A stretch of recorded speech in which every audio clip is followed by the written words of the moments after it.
Assalamualaikum warahmatullahi wabarakatuh, Sobat Rini Channel Education. Semoga semakin hari semakin bersemangat untuk beredukasi. Nah, tes seleksi ASN P3K Guru di tahap 2 ini sudah selesai. Tentu banyak drama-drama yang terjadi pada saat pendaftaran ataupun seleksi ASN P3K Guru tahun 2021 kemarin ya. Selain hiruk-pikuk tentang honorer K2 ataupun honorer yang berasal dari negeri yang sudah pengabdian bertahun-tahun, juga menyaksikan kisah pilu ya pada Bapak dan Ibu guru yang mungkin sampai detik ini belum memiliki sertifikat pendidik. Karena betapapun keras usaha mereka di dalam memenangkan pertarungan seleksi ASN P3K Guru, namun karena bekal serdik tidak di tangan, maka dia terpaksa gigit jari. Meskipun nilainya sangat tinggi, tetapi kalah karena afirmasi serdik mereka yang langsung kemudian maksimal menjadi 500 poin. Nah, hal ini menjadi pemikiran dari Rini Channel Education ya, bagaimana cara cepat lolos seleksi ASN P3K Guru. Nah, salah satunya adalah melalui jalur PPG Prajabatan. Nah, perlu dicatat di sini bahwa semua lulusan S1 D4 ya, baik yang dari unsur pendidikan maupun non pendidikan bisa daftar. Nah, maka gunakan kesempatan ini sebaik mungkin ya, karena siapapun bisa berkarya di dunia pendidikan. Niatkan dengan niat yang baik Bapak dan Ibu, karena dengan niat baik Bapak dan Ibu mudah-mudahan ini mendapatkan keridoan dari Tuhan yang Maha Kuasa ya, yang bisa mengabulkan semua doa-doa kita. Nah, tentunya selain berdoa, kita pun juga sertai dengan usaha-usaha dan ikhtiar yang maksimal. Nah, ikuti terus videonya, jangan di skip karena pasti ada informasi yang penting yang sayang sekali untuk dilewatkan. Mari Bapak dan Ibu kita bahas secara detail cara daftar sertifikasi guru melalui PPG Prajabatan. Sebagaimana tertuang dalam pasal 1 butir 5 Peraturan Menteri Riset dan Teknologi tahun 2017 tentang standar pendidikan guru, program pendidikan profesi guru yang selanjutnya disebut dengan PPG merupakan program pendidikan yang diselenggarakan setelah program sarjana atau sarjana terapan untuk mendapatkan sertifikat pendidik pada pendidikan anak usia dini, jalur formal, pendidikan dasar dan ataupun menengah. Program ini menyasar lulusan S1 atau D4 baik di bidang pendidikan maupun non pendidikan. Mahasiswa pada program ini akan mengikuti pendidikan selama 1 tahun atau 2 semester. Nah, pada program pendidikan tersebut, peserta didiknya akan mendapat pendidikan khusus untuk menguasai kompetensi seorang guru.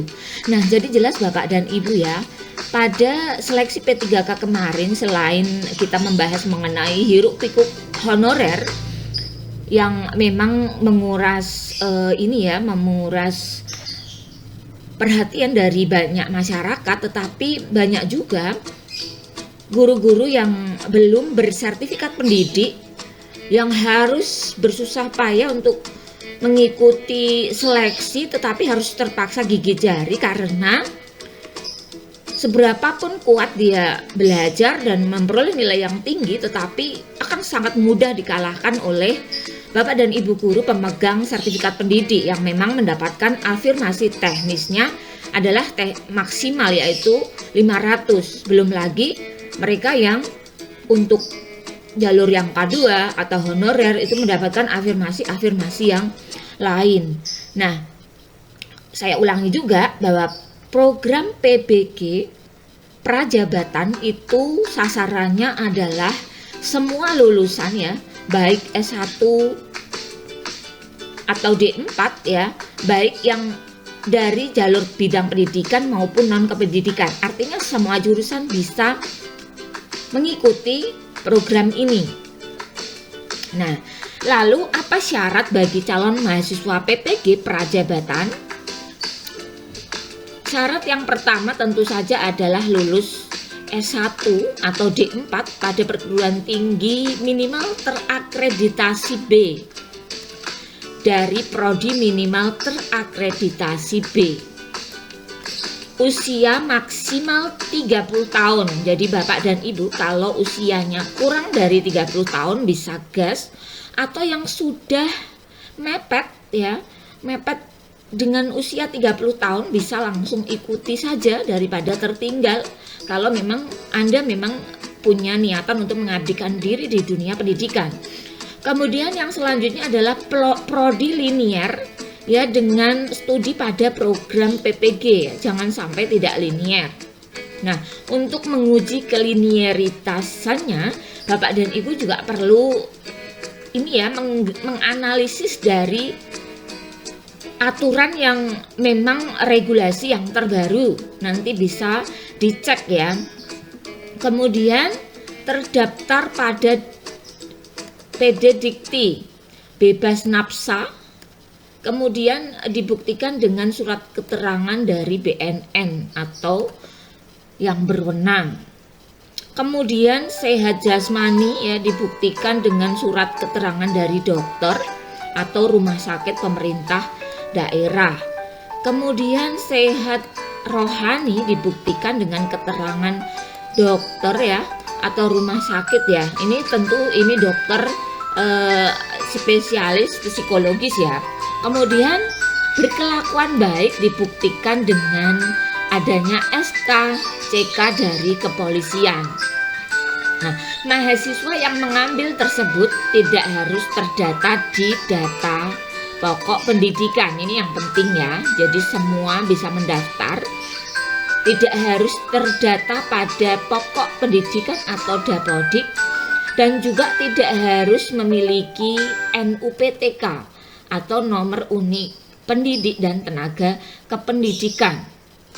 Mahasiswa juga dapat memilih LPTK atau perguruan tinggi yang diinginkan dengan catatan lembaga tersebut terdaftar sebagai pelaksana program PPG.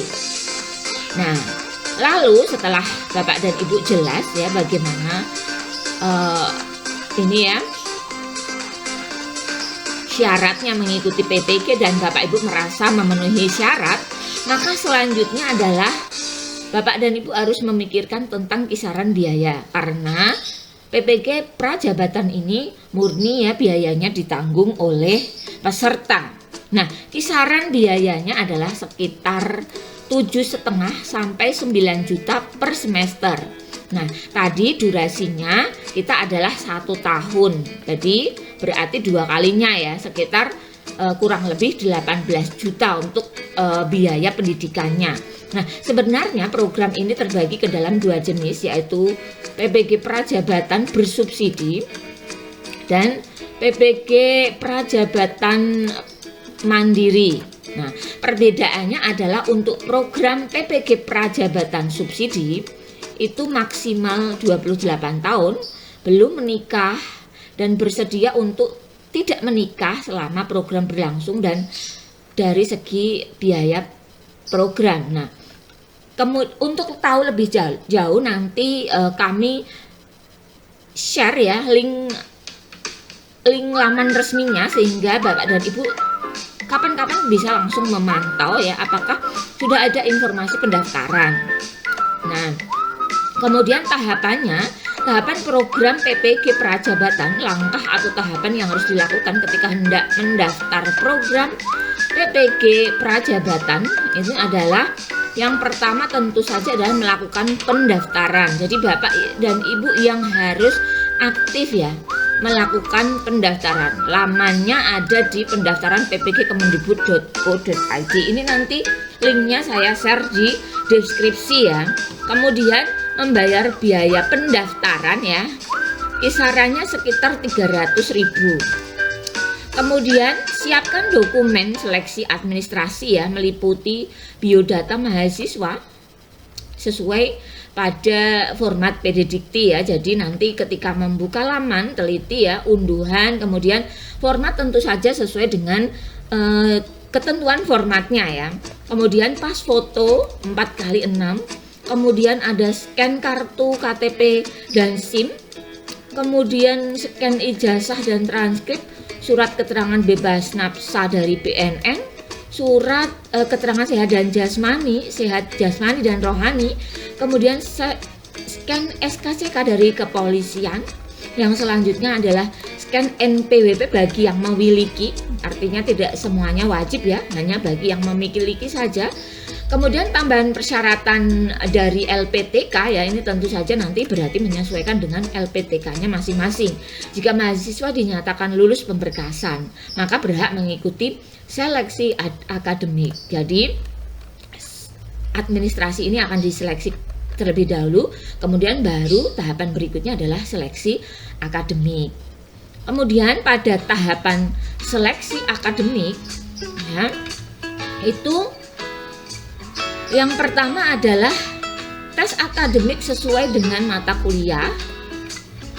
Pelaksanaan tes akademik umumnya dilaksanakan 90 menit dengan jumlah soal itu 100 soal. Jadi harus berhati-hati karena berarti satu soalnya itu tidak ada 1 menit dalam pengerjaannya.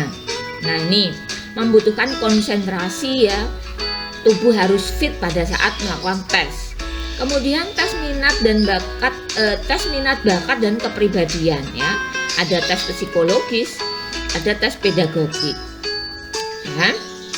Kemudian pelaksanaan tes minat dan bakat biasanya dilaksanakan selama kurang lebih 2 kali 60 menit ya, jumlahnya 400 soal, dilaksanakan secara tatap muka.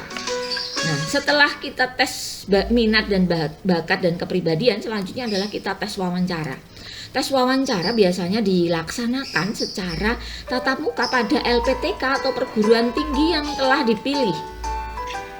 Pengumuman seleksi akademik diumumkan di website perguruan tinggi yang biasanya diumumkan 1 minggu setelah tes dilaksanakan. Bapak dan Ibu, fenomena yang sekarang terjadi adalah informasi-informasi yang terkait dengan kebutuhan kita harus secara aktif kita update sendiri ya. Jangan sampai kita saling menunggu. Bahkan Rini Channel juga sifatnya hanya mengingatkan saja. Untuk info yang resminya harus Bapak dan Ibu cek sendiri yang betul-betul di laman resminya. Karena siapa tahu ada perubahan-perubahan yang harus Bapak dan Ibu ikuti ya. Nah, jadi tidak informasi ditelan mentah-mentah, tetapi harus di cross check ke yang memang laman-laman yang resmi ya, yang paling update, yang paling akhir ya. Karena siapa tahu yang di-share ini belum informasi yang baru dan ada perubahan peraturan yang memang seringkali mendadak ya. Nah, kemudian ini ya, setelah melakukan registrasi online dan melakukan lapor diri ke LPTK atau perguruan tinggi dengan membawa semua berkas yang telah dipersiapkan sebelumnya ya. Ini, kemudian program ini diperuntukkan bagi mahasiswa yang belum berprofesi guru. Sebetulnya program ini diperuntukkan bagi mahasiswa yang belum berprofesi sebagai guru.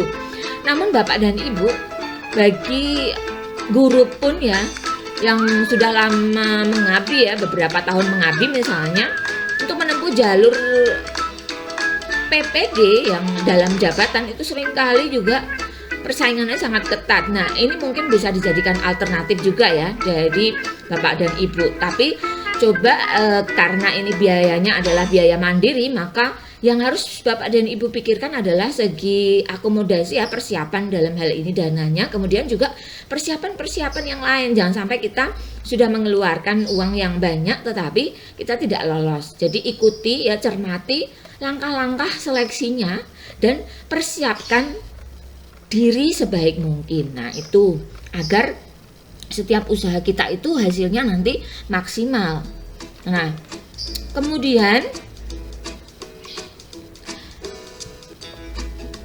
ya ini ya, karena ini diperuntukkan untuk mahasiswa yang belum berprofesi guru, maka dari itu ada beberapa hal penting yang harus diperhatikan ya apabila Anda adalah peserta PPG Prajabatan yang memang bukan berprofesi guru.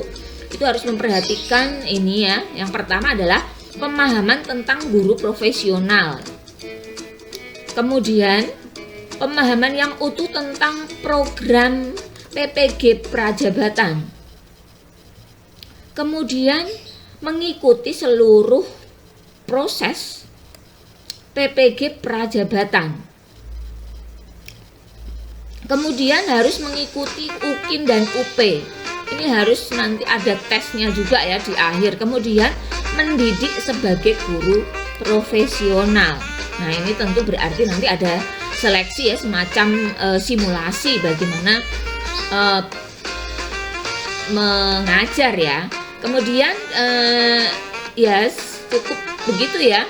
Jadi kurang lebih seperti itu ya program PPG Prajabatan. Semoga apa yang sudah di-share di Rini Channel yang meliputi syarat, tahapan, dan biaya program bagi calon mahasiswa PPG Prajabatan itu membantu ya bagi teman-teman yang ingin tahu dan ingin cepat ya, karena prosesnya 1 tahun. Artinya kalau memang Bapak dan Ibu tahun depan ingin mengikuti program PPG ASN Guru, itu bisa mulai sekarang mencari informasi tentang pendaftarannya ya. Cari info pendaftarannya. Selanjutnya nanti linknya akan kami share di deskripsi. Silahkan dicek ya sewaktu-waktu apabila memang Bapak dan Ibu serius untuk mengikuti program PPG Prajabatan, maka silahkan diklik ya. Kami sertakan link dua-duanya ya, baik PPG dalam jabatan maupun yang prajabatan.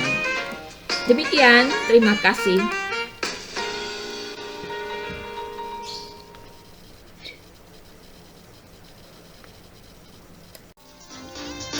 Nah, bagaimana? Seru bukan? Jadi ya jangan sampai video ini berhenti di Bapak dan Ibu ya. Sampaikan ke teman-teman yang kemarin terpaksa gigi jari belum bisa lolos, merasa tidak percaya diri gara-gara Sardik belum di tangan. Jadi masih ada kesempatan ya Bapak dan Ibu untuk persiapan tahun depan, karena seleksi P3K Prajabatan ini berlangsung studinya selama 1 tahun ya. Siapkan diri, siapkan belajar, siapkan materinya. Semoga Bapak dan Ibu tahun depan bisa mengikuti seleksi P3K dengan sertifikat pendidik sudah di kantong. Nah, teman-teman jangan lupa yang belum like videonya atau subscribe Rini Channel Education, maka silahkan di subscribe, karena dengan mensubscribe kalian telah mendukung channel education yang semakin akan menyemarakkan dunia pendidikan di Indonesia. Nah, terima kasih untuk selalu menonton Rini Channel Education. Assalamualaikum warahmatullahi wabarakatuh.